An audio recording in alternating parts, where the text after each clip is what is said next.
The Red Fairy Book by Andrew Lang. Chapter 16. The Voice of Death. Once upon a time there lived a man whose one wish and prayer was to get rich. Day and night he thought of nothing else, and at last his prayers were granted, and he became very wealthy. Now, being so rich and having so much to lose, he felt that it would be a terrible thing to die and leave all his possessions behind.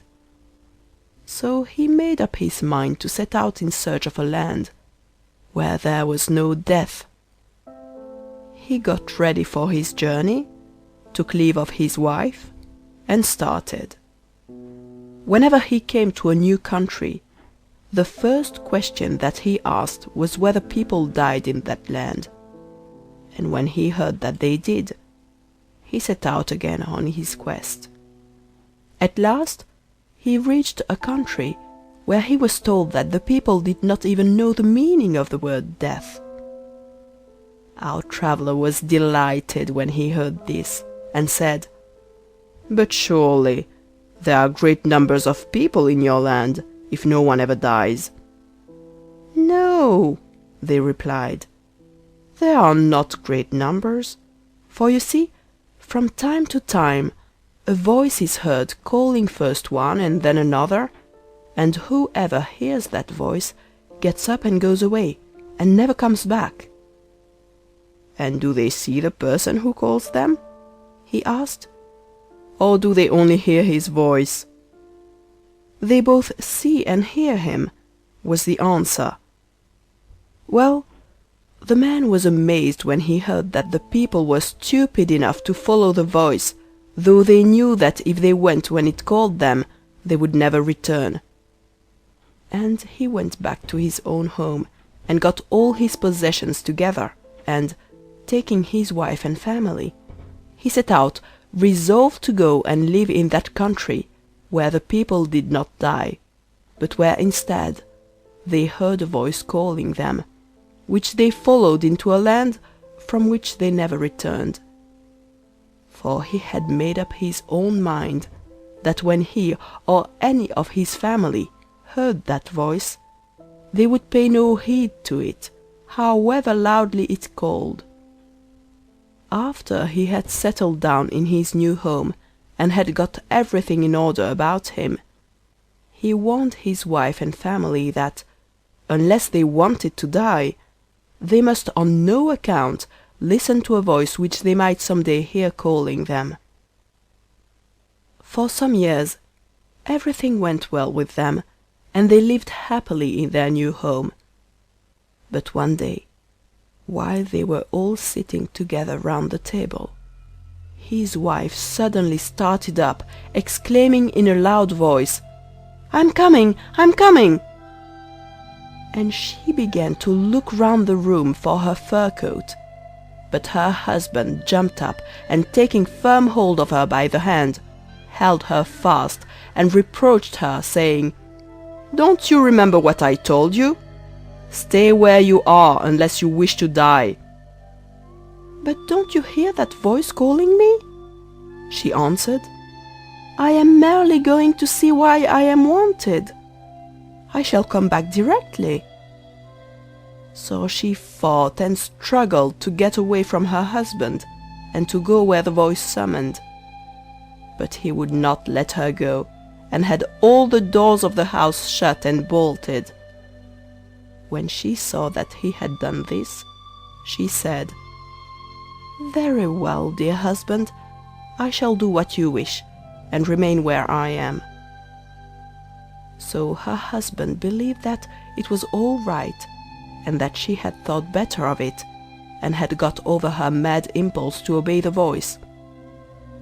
But a few minutes later she made a sudden dash for one of the doors, opened it, and darted out, followed by her husband. He caught her by the fur coat and begged and implored her not to go, for if she did, she would certainly never return. She said nothing, but let her arms fall backwards, and suddenly bending herself forward, she slipped out of the coat, leaving it in her husband's hands. He, poor man, seemed turned to stone as he gazed after her, hurrying away from him, and calling at the top of her voice as she ran, "I'm coming! I'm coming!" When she was quite out of sight, her husband recovered his wits and went back into his house, murmuring, "If she is so foolish as to wish to die, I can't help it. I warned and implored her to pay no heed to that voice, however loudly it might call." Well, days and weeks and months and years passed, and nothing happened to disturb the peace of the household.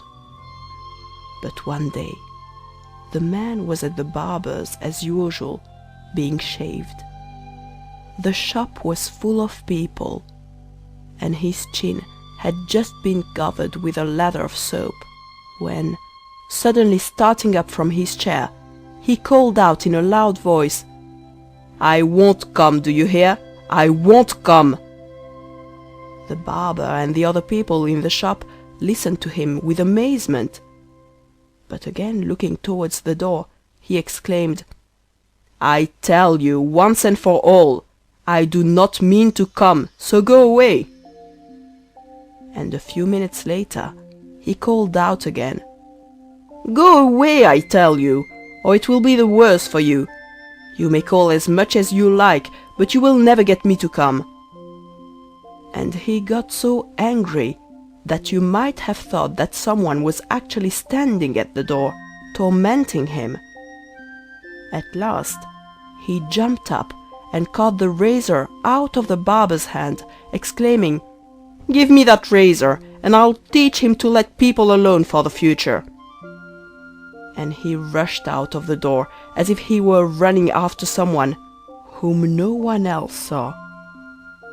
The barber, determined not to lose his razor, pursued the man, and they both continued running at full speed till they had got well out of the town, when all of a sudden the man fell head foremost down a precipice, and never was seen again. So he too, like the others, had been forced against his will to follow the voice that called him. The barber, who went home whistling and congratulating himself on the escape he had made, described what had happened, and it was noised abroad in the country that the people who had gone away and had never returned had all fallen into that pit, for till then they had never known what had happened to those who had heard the voice and obeyed its call. But when crowds of people went out from the town to examine the ill-fated pit that had swallowed up such numbers, and yet never seemed to be full, they could discover nothing. All that they could see was a vast plain that looked as if it had been there since the beginning of the world. And from that time, the people of the country began to die, like ordinary mortals all the world over. Note: Romanian tales from the German of Mait Thremnitz. End of chapter 16, The Voice of Death. Recording by Ezwa in Belgium in January 2009.